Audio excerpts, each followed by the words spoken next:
Hi everybody, it's Jen here. I am a little delayed in my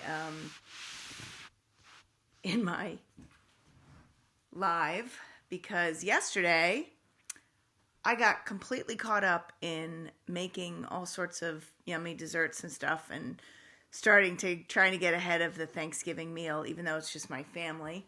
We were kind of delegating, and needless to say, one of my sons was making the pies and things got a little messy, so I got a little caught up doing that. But you know what? Things happen. Life happens. And so here I am. I have to let that go because the old me would have completely hung on, been angry at myself. I can't believe that I missed that. I can't believe I dropped another ball. Because guess what? Us moms, we have so many balls in the air. There are so many things that we're trying to do and do well that we take on more than we think. We take on more than we can actually handle.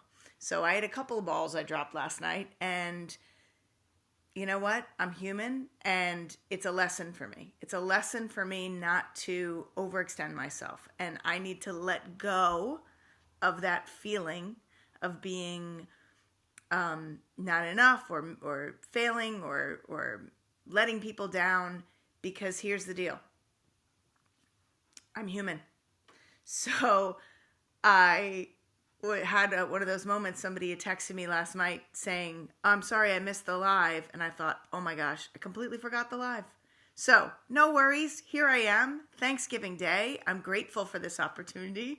Whether people tune in or not, I am here, and I am really looking forward to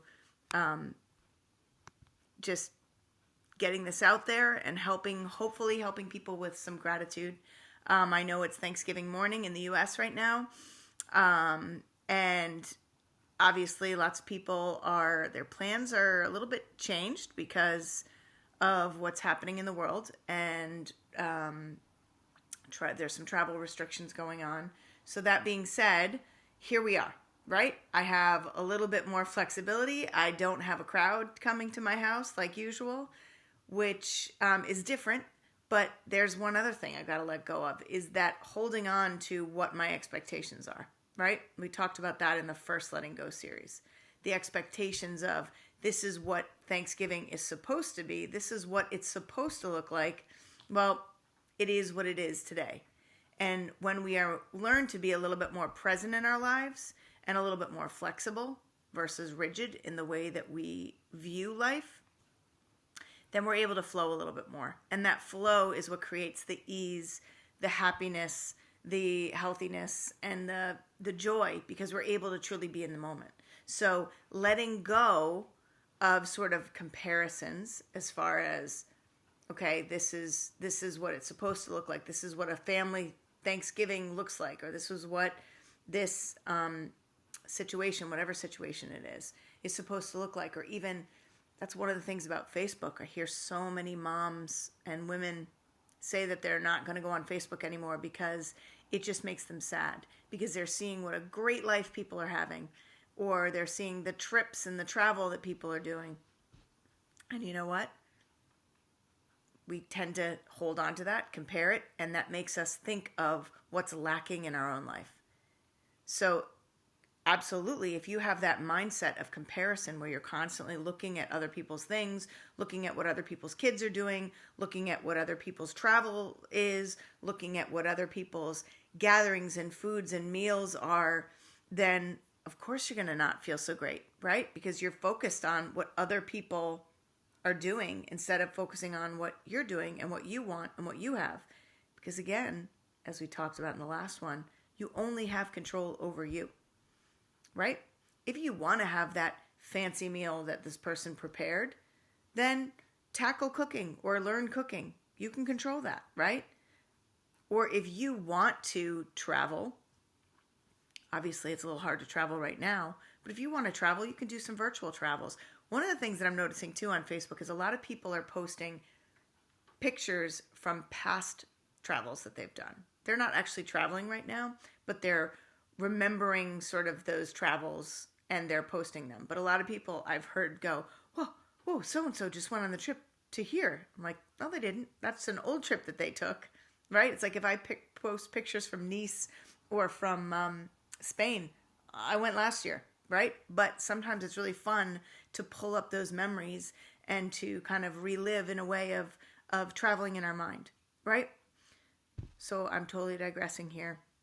And one of the big things that's the point of all this rant is so many of us compare ourselves and our lives to other people.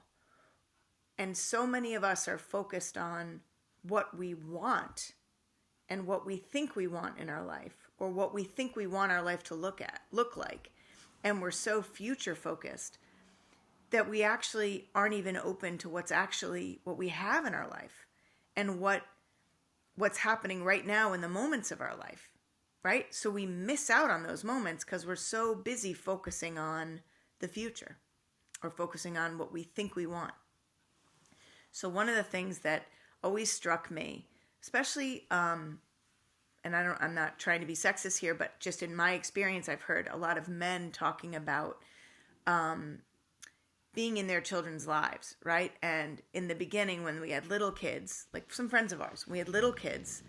Those little kids, they're a lot. And some people just aren't comfortable with babies and stuff. I love babies. I've always been super comfortable with babies. But there are some people that aren't that comfortable with babies.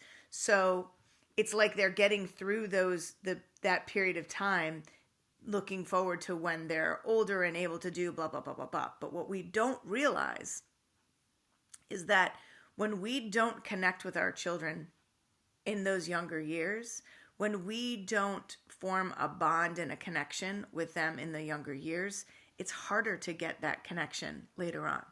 It's harder to truly understand who our children are later on. I'm going to let that sit for a minute.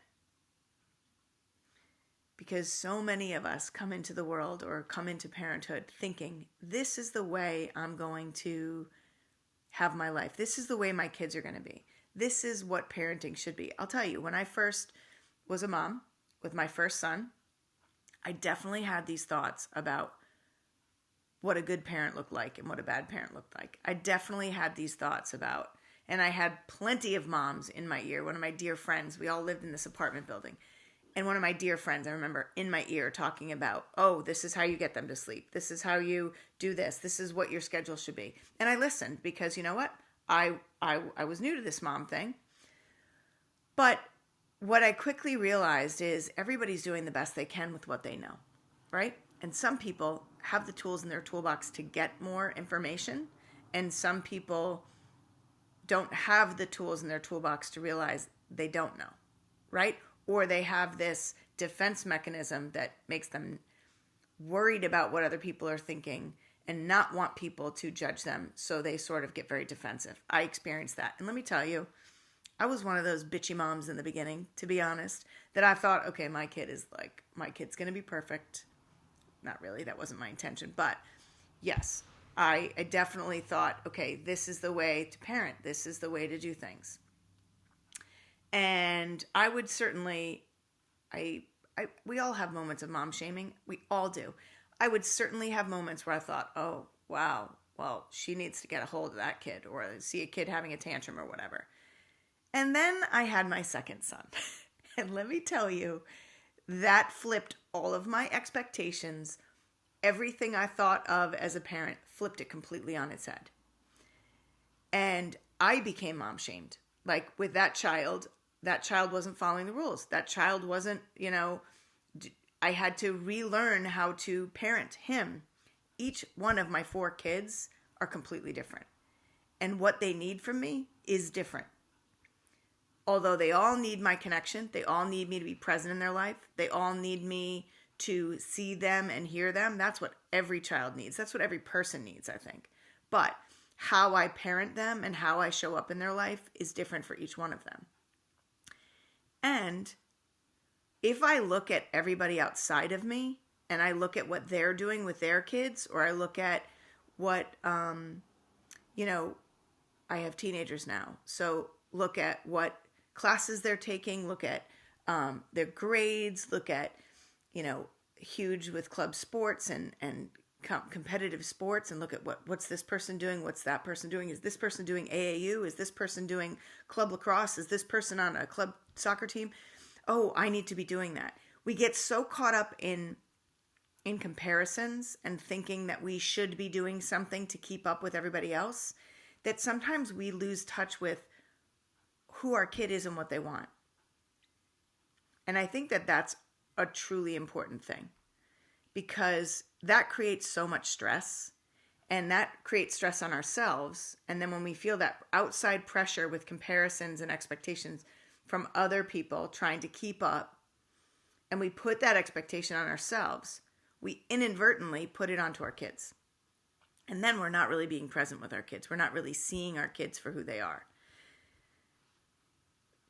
That I see so often, where I see people say to me all the time, clients say to me, I just want my kids to be happy. I just want my kids to be happy. And part of me wants to look at them and say, are you happy? Because if we're not happy and we're not calm and we're not in the present moment, we can't expect our kids to be. Because what we're doing is we're projecting all of our own fears, all of our own scarcity mindset, which I'll go into, all of our own comparisons and judgments of ourselves onto our kids. Does that make sense? So the scarcity mindset, and I'll go back for a minute. I was listening to this amazing talk. I did this Child Mind Institute, this Institute for Child Psychology. I signed up for this conference that's a virtual conference this past weekend, because that's kind of my thing. I love that kind of stuff. And I was listening to Jennifer Kalari, I believe her last name is. She wrote Connected Parenting or Compassionate Parenting. Anyway, one of the big things that she talked about that really resonated with me is that there are two emotions that we have as humans: love and fear. So those are like the extremes. Like you have love. Now, you might think the opposite of love is hate, but hate is a fear-based emotion. So one of the things that we as parents and our society, what we're tending to live in right now, which I'm hoping we can, and I'm working towards helping people let go of, is that scarcity mindset, which is a fear-based mindset, which is coming from that belief system of I'm not enough, I don't have enough, right? We talked about that the last Letting Go series was on belief systems. So that scarcity mindset comes when we feel like we need to have XYZ. Like I need to have this much money. I need to have this much status. I need to have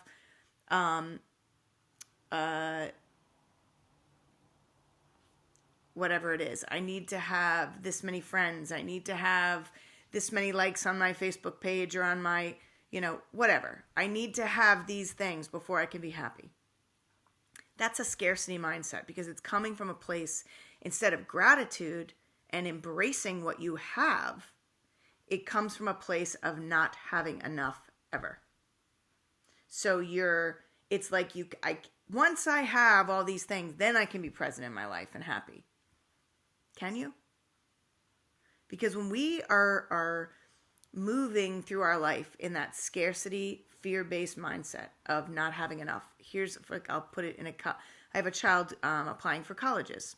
We're not sure if he's going to go to college. He's got a lot of neurological issues. He's incredible. I did a video on the fact that I had his very last IEP meeting, and he had his last testing done, and he had a massive stroke when he was born, so he's got significant neurological deficits. But let me tell you, this kid is unbelievable in what he can do and what he's able to overcome. And most of that has come from a place of self-awareness, because I've worked really hard to get him to a place where he knows who he is, he knows what his challenges are, he knows what his strengths are, and he knows to use what he knows to overcome his challenges. He knows to use his strengths to overcome his challenges. So we still have challenges, absolutely, but he is the child that I had to let go of the expectations, let go of the perfection and this is how a child should behave. And I had to truly see him for who he is. I had to realize that he's a kid that needs one-on-one stuff. He doesn't learn in big group settings. He's a kid that I had to let go of what I thought was academically appropriate and where I wanted him to be academically for my own sense of being enough. Like, if my kid is smart enough, then I can feel confident in his ability to take care of himself later on. Okay? That's the mindset that I had. And what I learned, and I definitely had moments where I was worried about his future, and I wasn't sure if, my husband and I had to set up a trust fund or all this stuff. But what I learned was, what's important, really? Does it matter if he can write this beautiful essay or if he can do calculus or pre-calculus? Does it matter if he can, get into this college or that college or even goes to college? In the grand scheme of things, no, none of that matters. What matters is, can he feel successful and be successful in the world around him? Can he find joy and happiness in doing something that will support his lifestyle, will support his way of being? Can he find connection and purpose in his life? Those are the important things, right? And if I compare him to other kids applying to colleges right now and get all spun up because they're doing X, Y, Z and we're behind, we're not doing that. No, I can't. If I do that, I am robbing myself of the joy of my son. I'm robbing myself of being present in his life. I am robbing myself of perspective. So for him, and he has really taught me this lesson. He's 18 right now. He has really taught me the lesson of be here now. And don't limit possibilities. It would be easy for me to look at this kid, look at the profiles that all the neuropsychologists have given me, look at the numbers and say, he's never going to be able to do that. He's never going to be able to do this. Oh, he's never going to be able to do that. I'm not even going to let him try that. But I'll tell you what, this kid, one of the things that he's shown me from my being present with him, my being connected to who he is versus who I want him to be, what that has shown me is never underestimate what he's capable of doing. With the right tools, with the right foundation, which is that self-awareness and the self-advocacy, with the right opportunities, which for him is creating mentorships. He is a relationship kid. He needs that one person to connect with, whether it's a teacher, whether it's a musician, whether it's in an internship, whether it's learning how to swim, goalie coaching. He's an amazing soccer goalie. So I did one-on-one goalie coaching because that's what I know he needs for him to get it. And once he gets those foundational skills, his motivation and drive will take him that much further. So as my son dreams, and as my son says to me he's going to be, a DJ traveling the world, creating music, and be, on stage at Tomorrowland or Ultra, and I kind of go, okay, let's plant your feet on the ground. That's the fear-based, because that's like, oh, what if he fails? What if he doesn't do this? What if he fails? That's fear. But if I, with love, see him and go, you know what? Those are awesome dreams. Yep, with hard work, you can do that. Yep, let's look at what are the steps that you need to do to get there. Let's be in the present moments. That's the grounding, anchoring. Let's be in the present moment so we can do what we need to do to get to where you want to be. That's love, right? That's opening to the emotion of love. Loving him enough to say, okay, I'm not going to crush your dreams. I'm going to keep you grounded. I'm going to help you. And if you fall, I'll be there right next to you. And letting him fail, letting him fall, letting him stumble through on his path to his goals. But if I say to him, you're never going to do that, instead, let's go this technical route, then I will rob him of potentially getting to his dreams. It's like being a dream crusher, right? I don't want to be a dream crusher. If this is his passion and his purpose, then let's help create a path for him to get there. That's the important thing. So when we are grateful for what we have and we practice gratitude, it helps us be in the present moment, and it helps us let go of that scarcity mindset, right? It helps us let go of the fear of not having enough, because we recognize when we're looking at what are you grateful for, what do you have, you realize, you know what, I actually have quite a lot. Even if financially, materially, you don't have, that's okay, because really what's important is the having the basic foundation. We talked about Maslow's hierarchy of needs. The basic foundation is your basic needs being met. And you know what? If you're a have, like I have a roof over my head, I have food, I have financial security, I am blessed in many, many things. That's why I love to help people that don't have their basic needs met. I love to help people, support people in that way. And I also love to help people learn how to get those needs met in skill building and tools. And then the whole safety and security is the next line of that. So the foundation is your basic needs, and then safety and security. Well, if you need, if you think that you need certain things in order to feel safe and secure, right? There's different aspects I talk about in my flower graphic. So there's emotional security and safety. There's spiritual safety and security. That's also with your connection to other people. It doesn't necessarily mean, it doesn't necessarily mean your feeling of your religiousness. It's your feeling of connection, whether it's to something bigger than yourself, to the world around you, to your community, to people. That's when you feel that connection, then you feel spiritually secure. Okay. Then and then there's physical safety, right? If you feel physically safe because you are in an environment that's safe, so environmental safety, physical safety. If you are in a dangerous environment or an environment where you don't feel physically safe, then that's going to drive your choices. It's going to, we talked about, stop you from self-actualizing. You're not looking at being self-aware. You're looking at being aware of your environment and what potentially can harm you in your environment, right?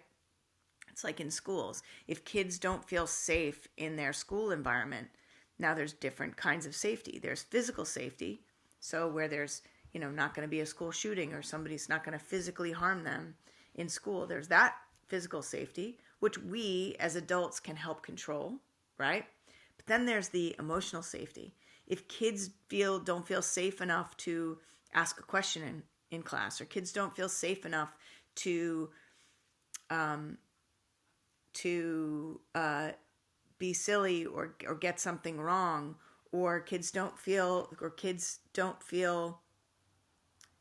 safe enough nutritionally, in that they are so worried about where their next meal is going to come from, right? Like there are lots of kids in areas that are hungry that show up to school with their stomach growling, and all they're focused on is their physiologic needs getting met. Then they don't feel safe nutritionally, physically. They can't learn in that environment, right? It's the same thing. Kids, they don't feel safe emotionally. If they feel like the teacher's going to snap at them, or they feel like kids are talking about them, or they're going to get made fun of if they do X, Y, Z, they're not going to be able to learn as well, as they're not going to be able to take risks. And that's fear-based, right? That's that fear emotion.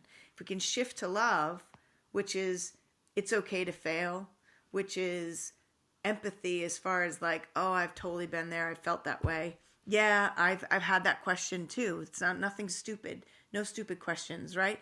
That's love. That's kindness. That's compassion. That's the love emotion. We need to get there. We need to let go of the judgments, the comparisons, right? So many people are so worried about what other people are thinking about them that consumes them. And then so much of what they do is trying to control or influence what other people think of them, instead of doing what feels right, what you love, what you need, tuning into this is what I need right now, and tuning into oh, I really love this and I'm going to express that. Or, oh, I don't know.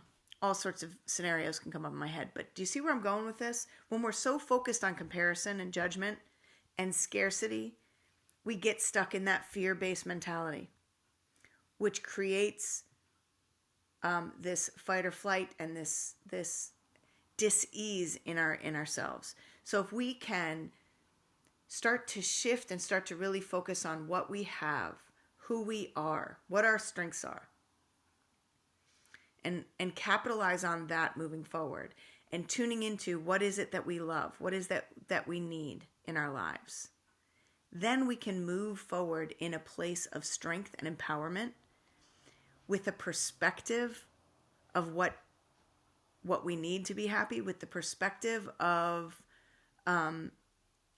what's going on around us and what's important, priorities, right, for ourselves, with the mind shift of we're not alone in what we're thinking. We're not alone in what we're doing. We can be connected and we can be one, because 9 times out of 10, we're not the only one thinking what we're thinking. We're not the only one worried about our kids' futures. But the best way to impact those futures is not to be fear-based and think, well, if I don't do X, Y, and Z, then he's not going to go to this college. He's not going to be successful. He's not going to do. When we tune into ourselves in the present moment and what we need, what we love, what we have, and work from that place, everything falls into place. The future will come, right? Because we're influencing and impacting the future by what we're doing in this present moment from a place of love, not from a place of fear and scarcity, of not being enough, of not having enough. That's what we need to let go of. And we start by gratitude. What are we grateful for? What do we like about ourselves? What do we like about our life? What do we have? And then move on from that place, but from a place of presence. I hope this helps. I'm going to repost this to the live because I know that the video ended. So, with that, if there's any questions, this is a big part of what I try to help people with. What my passion is really helping people be more present in their lives and recognize.